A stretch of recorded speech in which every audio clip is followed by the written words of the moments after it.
विद्यार्थी मित्रांनो, आता आपण शिकणार आहोत पाठ 14वा. औचे स्वरचिन्ह क अधिक औ बरोबर कौ.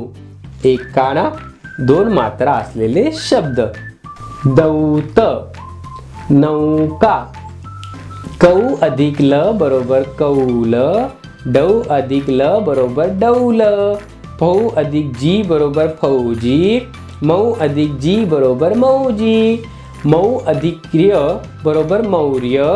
गौ अधिक री बरोबर गौरी. शौ अधिक री बरोबर शौरी. कौ अधिक र अधिक व बरोबर कौरव. गौ अधिक र अधिक व बरोबर गौरव. सौ अधिक र अधिक व बरोबर सौरव. भौ अधिक ती अधिक क बरोबर भौतिक. कौ अधिक ती अधिक क बरोबर कौतिक. लौ अधिक की अधिक क बरोबर लौकिक. मौ अधिक खी अधिक क बरोबर मौखिक. नौ अधिक द अधिक ल बरोबर नौदल. रौ अधिक न अधिक क बरोबर रौनक. शौ अधिक न अधिक क बरोबर शौनक. चौ अधिक र अधिक स बरोबर चौरस. कौ अधिक र अधिक स बरोबर कौरस.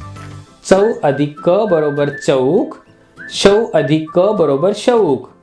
हौ अधिक स बरोबर हौस. मौ अधिक ज बरोबर मौज. रौनक शौनक दोघे जुळे भाऊ आहेत. गौरव सौरव हेही दोघे जुळेच भाऊ आहेत. या चौघांमध्ये छान मैत्री आहे. ते एकाच परिसरात राहतात. चौघांचेही घर अगदीच जवळजवळ आहे. त्यामुळे बालपणापासून या चौघांचे एकमेकांशी छान पटते. ते एकाच शाळेत शिकतात. योगायोगाने एकाच वर्गात बसतात.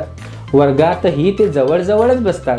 सोबतच अभ्यास करतात, डबे खातात, खेळतात. या चौघांमध्ये कधीच भांडणे झालेले पाहिले नाही. चौघेही एकमेकांना मदत करण्यास नेहमी तत्पर असतात.